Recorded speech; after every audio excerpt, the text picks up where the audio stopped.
I was planning on doing the Grim Reaper today, and Bucking Trucker contacted me yesterday, said, could I draw the Grim Reaper? And it's your lucky day, but let's not talk about it. Let's do it. Oh my goodness, the fire engines are coming by. But I'll just keep drawing.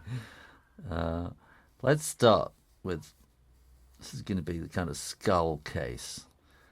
And we're going to want a bit of an angle. And then you're going to want that kind of a look. And then a curve there. And then the eyes will, or the eye sockets rather, will fit there. And then in here,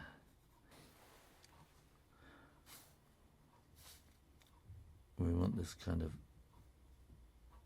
curve there. So you've got a smile.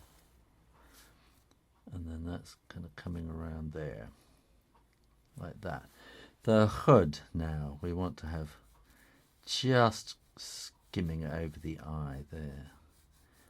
And sticking up quite a bit over the skull, like that. And going to come in like that. There we go. And then we want to get the sickle going right over the head there. And you want to get this nice S-shaped curve. And we're going to have one hand holding there, another hand that it's kind of holding and it's kind of resting on it in there, on there. So we want to have sleeves down there, and then this sleeve will be up here.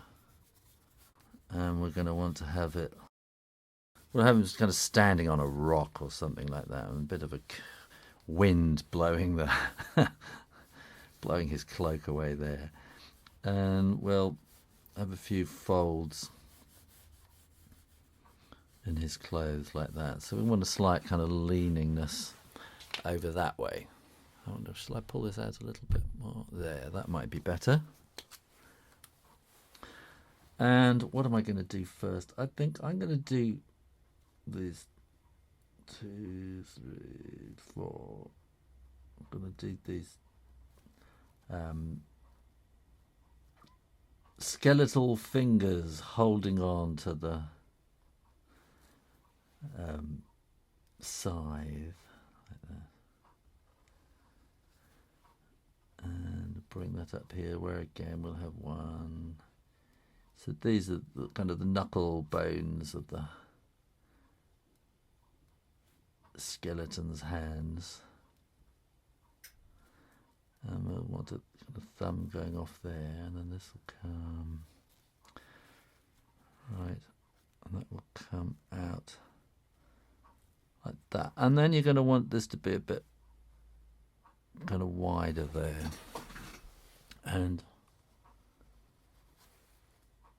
a nice flicky flick at the end.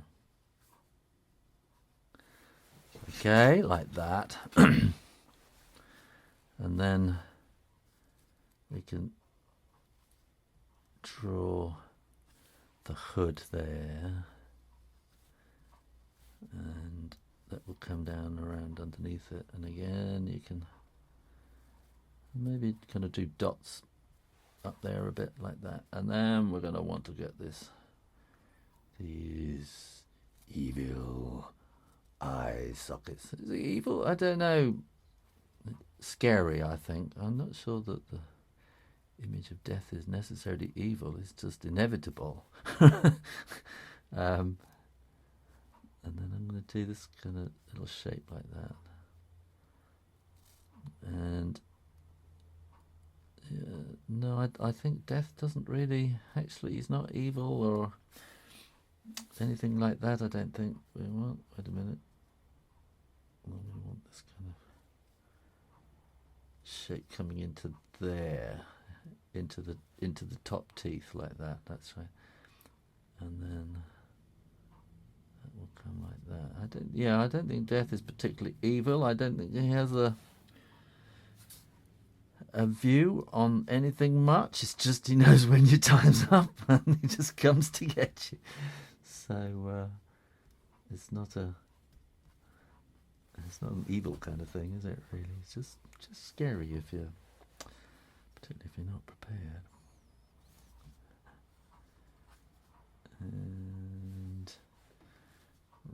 So from underneath there, we're just going to do a nice curve around there. And then you're going to want these folds like that. And here we're going to get this kind of wide open sleeve, isn't it, that he has, like that. Like that, and then that'll be kind of under the armpits. Does death have armpits? Do death have? No. I'm getting very confused now. Right, and then we'll have making that flick out more down there now. That looks about right. And now I'm just drawing that so that I can erase the pencil lines with confidence that I'm not going to smear the ink all over the place. If you haven't got a hairdryer, then just wait. Go and have a cup of tea or something like that.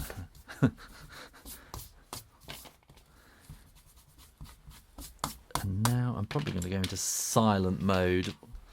Now I'll probably go into silent mode while I shade this all in.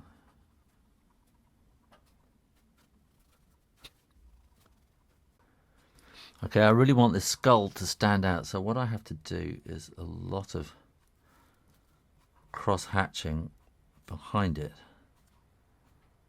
and just to make it stand out.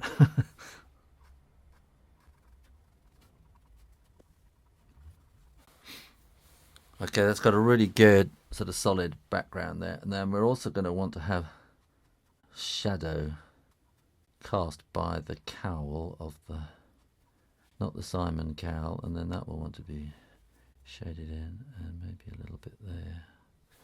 Yeah, that's looking good. And then you want to shade this here, but you don't want to get it right to the edge, because then you've got to leave a kind of bit of whiteness on the edge, which will give some definition around the edge of the cowl. And we want to make this quite dark here against the blade to give us a, so that will hold the blade forward a bit.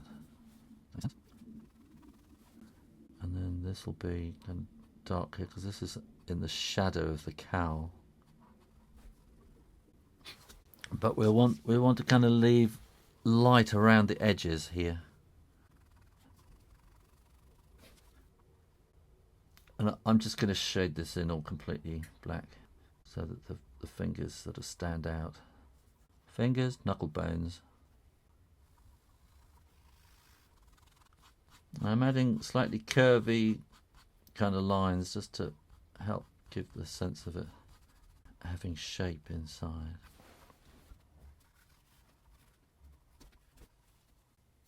And so much of this is about cross-hatching, and cross-hatching is just, you just keep coming back to it and building up and building up.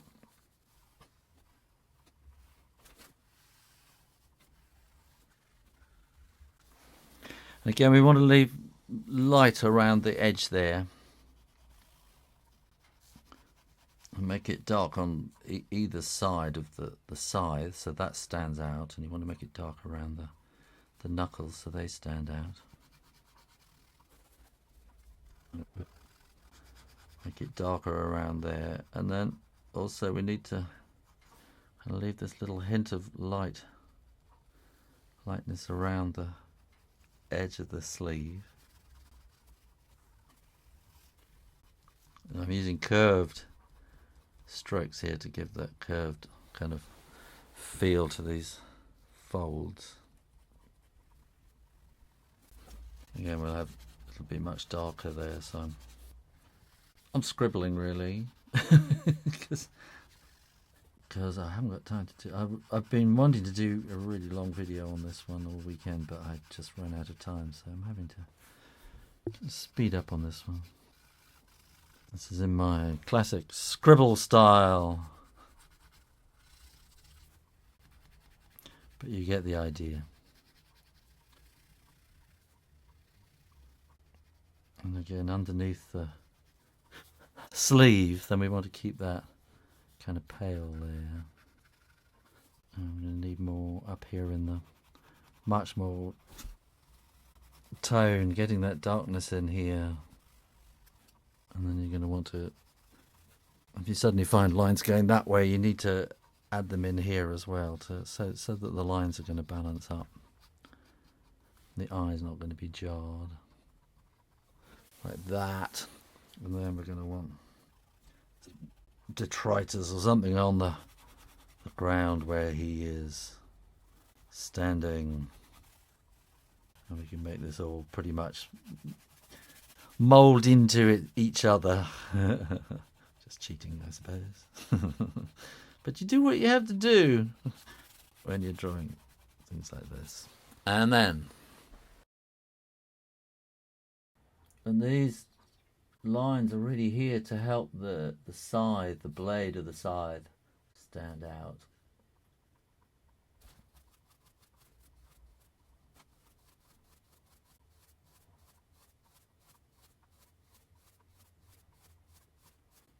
You can make these now kind of exponentially get wider and wider apart. Like that. If you are venturing out into the darkness of Halloween, be prepared. Just remember to keep drawing, and practice. Well, I hope you enjoyed that, and if you did, go and have a look at my Angel of Death video, why don't you all? Maybe try the mystery drawing. Either way, make sure you're subscribed for lots more drawing videos on the Stu Rayner Drawing channel. And in the meantime, remember to keep drawing. Practice. And I'll see you next time. You take care now. Bye-bye.